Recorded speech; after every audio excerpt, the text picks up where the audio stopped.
Welcome to the fourth and final video in the series, Creating Your Professional Portfolio. This video will provide a recommended structure for you as you create your professional portfolio. Like the last video, having a copy of the Academic Rank, Promotion, and Tenure Guidelines in Rubric while you watch this will be helpful. What follows is based on Peter Selden and Elizabeth Williams' work that was noted in the first video of this series. Their recommendations were applied to the specific evaluation process at Salt Lake Community College. These recommendations have been viewed by many levels of faculty and administration at SLCC, and a handout of these recommendations can be found on the Writing Across the College website. The structure that will be presented is not required, nor is it meant to be prescriptive. On the contrary, the structure is meant to act as a scaffold or a supportive step towards moving from collection of your achievements into their presentation. If you don't already have an organizational plan in place, you can use this as a tool to help you understand what you need to collect, and also as an organizational system after you have done that. If you have different ideas about how you'd like to present your professional portfolio, just check in with your Associate Dean to make sure that you are in agreement about your approach. As mentioned in the previous videos, the SLCC Academic Rank, Promotion, and Tenure Guidelines and Rubric call for the following in your professional portfolio.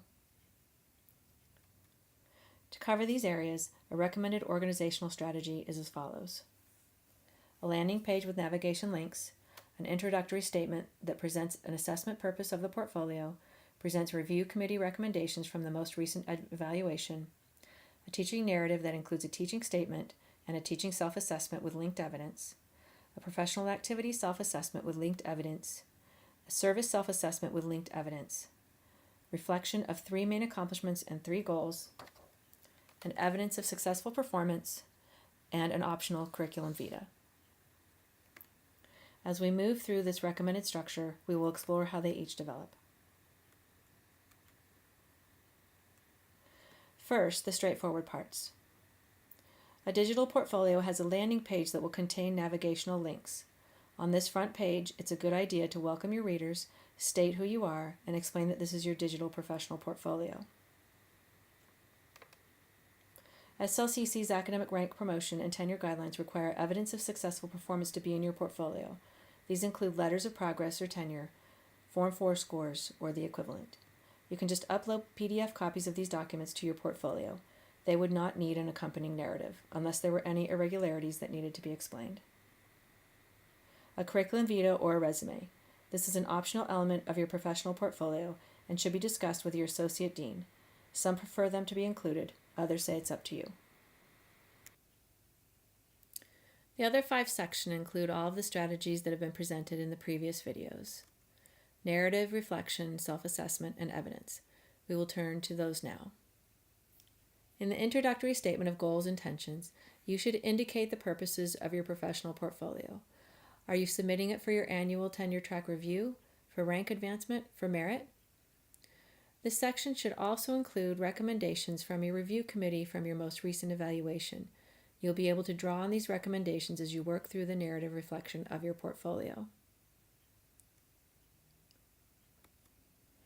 The next 3 sections, teaching, professional activity, and service, are the most in-depth and will take the bulk of your time and effort. As you can see from the outline, they are described as self-assessments with linked evidence. With the exception of the section on teaching, the different subheadings align with the 8 sub-areas in the Academic Rank, Promotion, and Tenure rubric. The difference in the teaching section is that along with the narrative reflection that describes and reflects upon the different areas of your teaching, there is also a teaching statement which covers your teaching responsibilities, philosophy, objectives, and methodologies. This should include what you teach, how you approach teaching, your teaching objectives, and the methods you use in your courses. This section of your professional portfolio also needs links to evidentiary artifacts, but it is not a self-assessment section per se. Rather, it sets the context for how you work in the teaching section. For some people, when writing something new, it's helpful to have a sense of how long or in-depth something should be. There is no rule for this in a professional portfolio, but there are norms that might give you a sense of what to prepare for. It is recommended that the narrative reflections of SLCC academic portfolios be as follows. Note, the lengths are provided in pages assuming that you will compose your narratives offline and then paste them into your digital portfolio. First, the teaching section, which is the statement and self-assessment, ranges from 5 to 7 pages. The professional activity self-assessment is from 2 to 4 pages. The service section is from 2 to 4 pages. This length is referring only to the narrative portion of your portfolio. The evidence is linked in each section and is not a part of the page total. Inside of the narrative, artifacts should be linked to PDF files or other documents so that the readers can access them easily. Let's try working on the teaching self-assessment, and we'll focus on the sub-areas that correspond to the evaluative areas in the rubric: instructional delivery, instructional design and assessment, field or discipline knowledge applied to the teaching, and course management. A digital portfolio has links to the evidence throughout the narrative, as the red text and the samples will show. Let's select one of the sub-areas of teaching, field and discipline knowledge applied to teaching, and explore it more closely. This sub-area is focused on remaining current in one's field or discipline and how that is translated into effective teaching. I've chosen this sub-area intentionally because it demonstrates the holistic nature of the professional portfolio. While activities undertaken to remain current in your field or discipline is a teaching matter, it is also very much a professional activity concern. Therefore, some of your evidence for this criteria will also apply to your professional activity section. In the example I provide, I discussed that my English 1010 and English 2010 curriculum to address concerns in the field regarding knowledge transfer. This is a hot topic in the field of composition currently, and it is deeply concerned with how students take what they have experienced and learned in English 1010 and 2010 and apply it to their other college courses. I begin with explaining my teaching philosophy and show reference to knowledge transfer scholarship. The evidence that I included in my professional portfolio would likely be selections from my syllabi and assignments, but for a strong portfolio, I can't just stop there. I need to provide my self-assessment and thinking behind this course revision. Therefore, I spend a section in my self-assessment on a specific portion of this knowledge transfer project connected English 1010 and 2010. In this section of the portfolio, there is a narrative that reflects on my process of my work in applying knowledge transfer to my teaching. I explore the why and the how of what I did and provide links to artifacts such as a content analysis, curriculum that I submitted, and a snapshot of the description of the curriculum in the syllabus. Notice that this section includes the elements necessary for a professional portfolio: narrative, reflection, and linked evidence. Neither could stand on their own. This is the writing strategy that you are trying to accomplish throughout your portfolio. Notice that this section includes the elements necessary in a professional portfolio: narrative, reflection, and linked evidence. Neither could stand on their own. This is the writing strategy that you are trying to accomplish throughout your portfolio. One of the challenges of putting together holistic portfolios is that many aspects of your work don't fall neatly into one evaluative area or another. Many of them overlap across one or more area. At the same time, your portfolio needs to address each area: teaching, professional activity, and service in a distinct manner. This makes it easier for your readers to evaluate your portfolio. You want to make connections for them between your portfolio and the different evaluative areas instead of asking them to make them, and perhaps mistaking some of your evidence as belonging to a different area than you intended, or perhaps missing that you intended a single accomplishment to account for more than one area. If a single activity addresses more than one area, you need to decide how it gets represented in your portfolio. For instance, you can introduce the activity in one section and mention that you will be returning to it in the subsequent section. For example, you could provide a footnote that reads, "The curriculum revision that I undertook for transfer courses most prominently relates to my success in teaching. However, I will return to it again in the professional activity section." Or you can go into depth on the activity in one section and then simply refer to it in a later section. As I discuss fully in the teaching section, this work also plays a significant role in my community service. This type of writing move is called a meta-commentary. Meta-commentary directs your readers to the moves that you are making in your writing.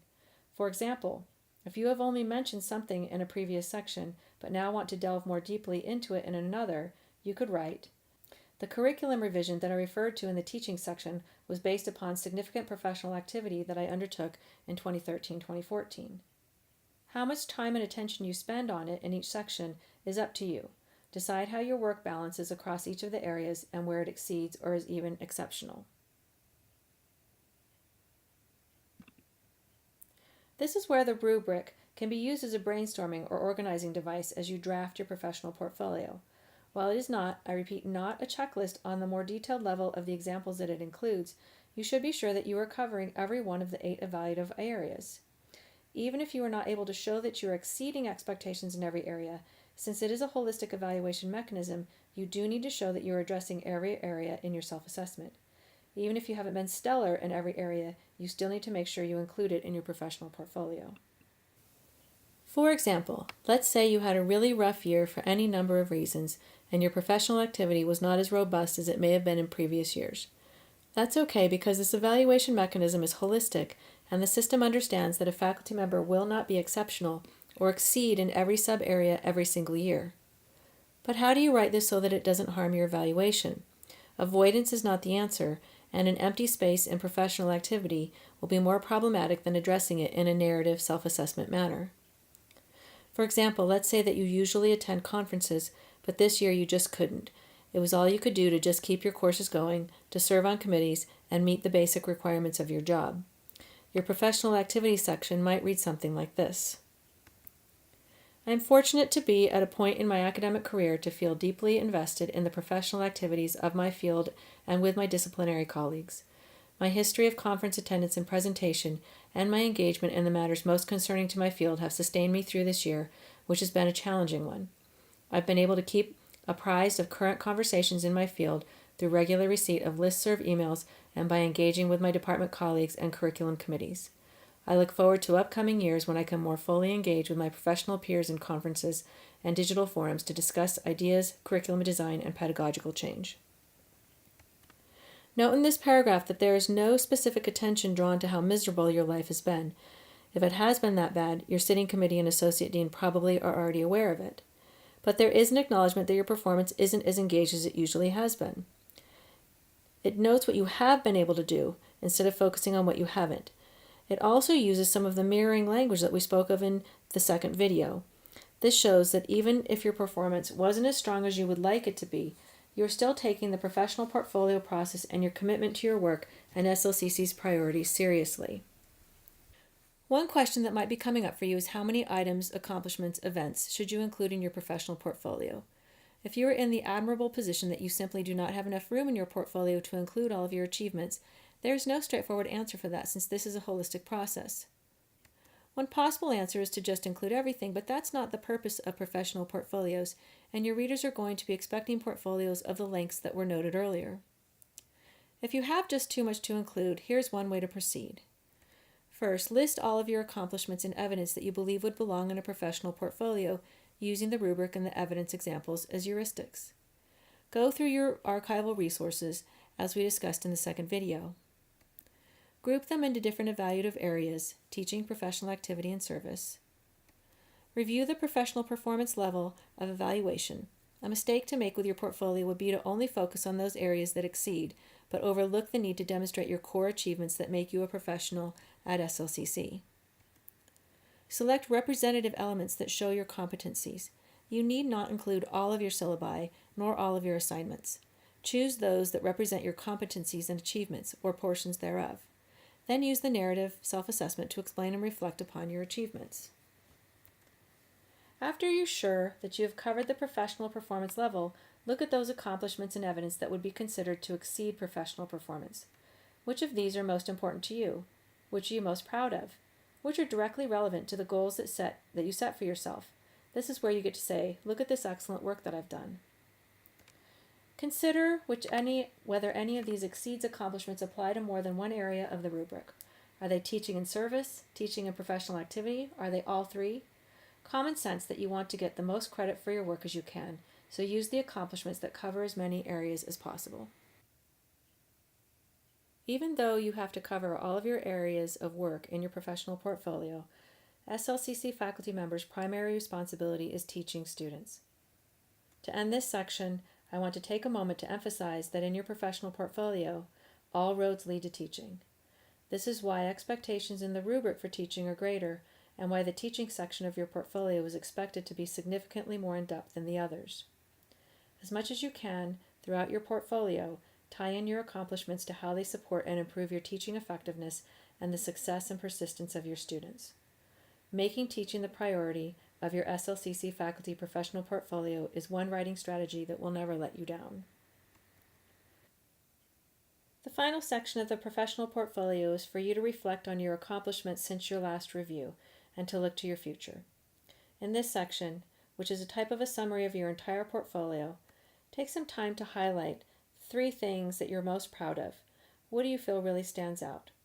Consider returning to your review committee recommendations from your previous review, those that you noted at the start of your portfolio. What do you want to be absolutely sure your review committee, your dean, the provost, and the president notice about your work? Then follow that up with your thoughts about what you hope to do by the time of your next review. This is where you get to influence your review committee recommendations. Note 3 goals that you would like to set for yourself and provide reasons why. Together, you and your review committee will come to recommendations based on your perspective and your overall evaluation. Thank you for taking the time to go through these videos as you prepare your professional portfolio. If you have any questions or would like some individual consulting or feedback, please contact the WAC Director at extension 3232 or by emailing wac@slcc.edu. Also, check out the WAC at SLCC website at www.slcc.edu/WAC for more writing resources for everyone at Salt Lake Community College.